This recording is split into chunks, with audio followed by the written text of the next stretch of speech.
It's always important to question other sources and information, but it's also important for you guys to be very literate and self-aware about what you see online. Now, that means you might see a celebrity or somebody famous maybe say something, but it sounds odd because we have such advanced editing and AI techniques, that people's voices or the way they say things could be edited or clipped in a way that can make them sound like they're supporting something or someone when they didn't say that at all. And apparently BSDNC decided to use a deceptive editing technique in which they were trying to make Joe Rogan be all popular and happy for Kamala Harris. So in other words, MSNBC combined a video segment that was done on the Joe Rogan show to make it look like he was all for Kamala Harris. Now, we have seen stuff like this before. We have seen fake news like this before, but yet corporate media was running with it. Corporate media was pushing it. Now, I've always been a critic of corporate media. I've always stood against it. I've never really trusted it as an institution, as an organization. Corporate media is a failure. It always has been, always will be.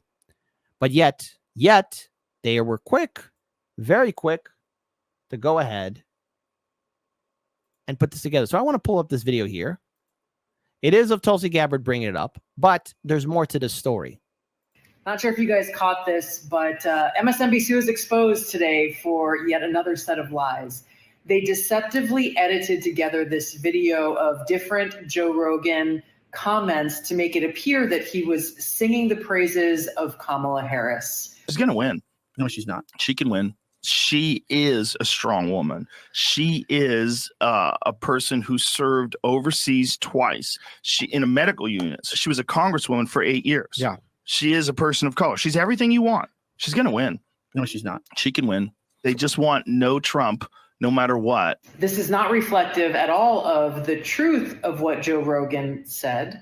And I think MSNBC has since taken this post down. But what's really serious here is that not only does Joe Rogan deserve an apology, there's actually something far bigger at stake here. This is yet another example of how MSNBC is working hand in glove with the Democrat elite and the Kamala Harris campaign to try to spread lies, simply things that are not true.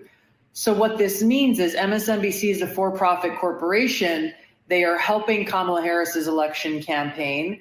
And what they are doing through their platform would qualify as an in-kind contribution to her campaign. It's worth a lot of money.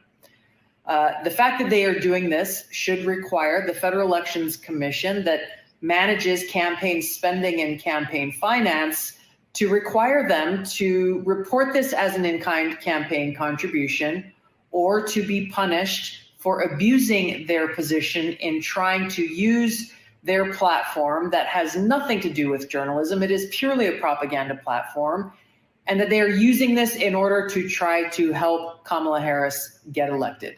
These people need to be held accountable for what they're doing, because otherwise they will continue to do this, continue to abuse their platform and their power to try to deceive the American people and help her get elected. Once again, pretty sure Kamala Harris still has PTSD with about Tulsi Gabbard and those infamous 2 debates. But the bigger story here is, don't you find it fascinating that MSNBC decided to edit together a clip of Joe Rogan? So the thing is, one must call into question of everything that's been posted on MSNBC or its affiliate websites, social media platforms, and what they're doing. Because I remember not too long ago, and maybe all of you will be more on point of this than I will. And I don't care where you stand politically or what generation you're part of, but I'm going to call in everybody, our moderators, our viewers, our subscribers, all you beautiful people, all of you beautiful people. But don't you remember when you had progressives and Democrats saying that Joe Rogan was toxic? Remember in 2020 when they were saying that Bernie Sanders should not get an endorsement from Joe Rogan, that Bernie Sanders shouldn't show up on the Joe Rogan podcast? I remember that.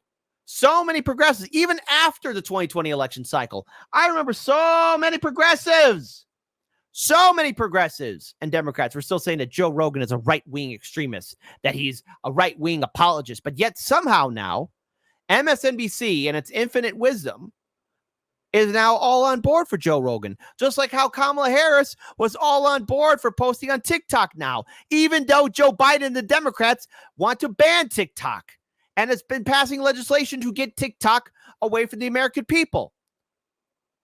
It's almost as if you're seeing the big lie being revealed. And that is corporate media and the Democratic Party, mostly MSNBC and CNN and the Democratic Party, are working together. Now, look, all corporate media does this. Corporate media lies to the American people. All corporate media has the incentive of controlling the narrative. But this is right out there. And MSNBC, of all people you choose, of all people you pick to praise and have somebody sing praise for Kamala Harris, you're going to choose Joe Rogan after everything you guys did to him during the 2020 lockdowns? Because I remember when CNN did a hit piece on Joe Rogan. I remember when Hardlands Media got hit because we were calling out that hit piece that CNN did on Joe Rogan. I remember how MSNBC pundits were saying that Joe Rogan was a right-winger, and you had Democrats on your show calling him a right-winger. I remember seeing all these people in the vote blue no matter who sphere calling Joe Rogan a right-winger, that you didn't want him near the party. But yet somehow now everything's fine, and that nobody was going to notice it. Look, Democrats vote blue no matter who. I know you're triggered by Trump. I love you, but you are not serious people. Radio station just censored the word devil. Clearly, we are on a different level.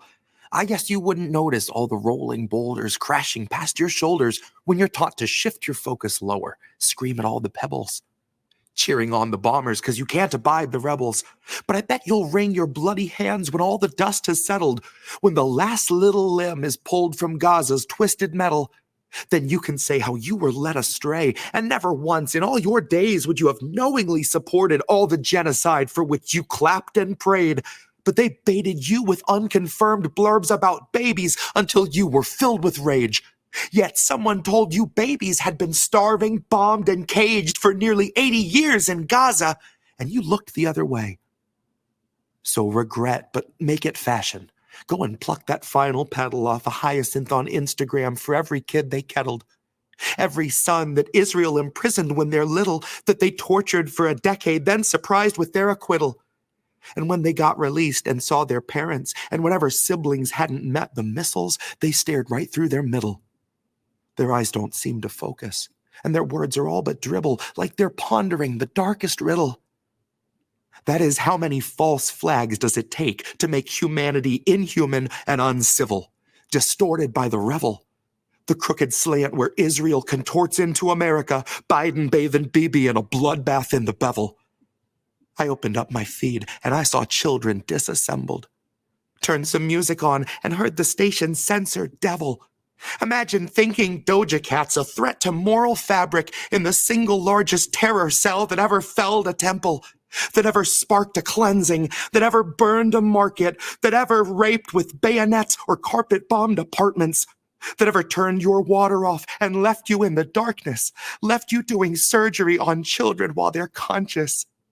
You sing the devil's praises every time you sing our anthem. You sing a hymn to him that watched us birth a million phantoms. You'll proudly wave his flag, and yet you will not name the devil? Well, clearly, we are on a different level. I can give you names, shit, I'll give you several. They say the devil wears a different face for every general, like a composite of the char he brought to fields of emerald, and the wail of every childhood we made ephemeral. So who else has left the stain of blood on everything they touch? Who else can starve civilians and they don't so much as blush? Who else has paid for Gaza being flattened into dust? If there's ever been a devil on this earth, then it is us. That's U.S. What an ugly couple letters. Feeding shit and ignorance to those it chose to tether. From the river to the sea, both are slowly growing redder. For the devil that you know just knows you better. It knows every gut reaction it could ever make you feel. It knows fear is that which wakes you up and gets you on your wheel. It knows just the kind of story that will justify its war. And the scripts are wrapped for World War IV. So just imagine my surprise to give the radio a listen And to hear such pious morals out of Zionists and Christians that they'd take the devil's name and try to clip it from existence while they carry out his bloody business. You would wave a fascist flag, and yet you honor not your Iblis? Name you not Apollyon? Hush you now your witness? Bleed the name of Belial till tongue is rolling listless in the man-made mouth of Mammon as Lamia's whispers listen.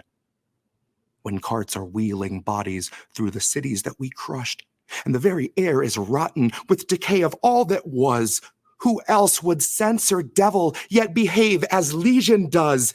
If there's ever been a devil on this earth, then it is us.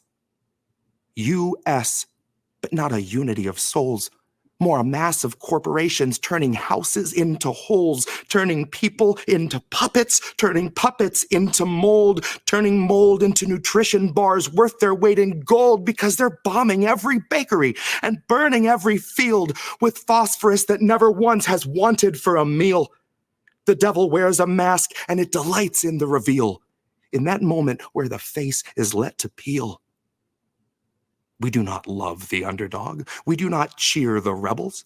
We lust for all their blood until the dust has finally settled. Then pity just ourselves that we were so misled to revel. Proudly wave his flag, and yet we will not name the devil.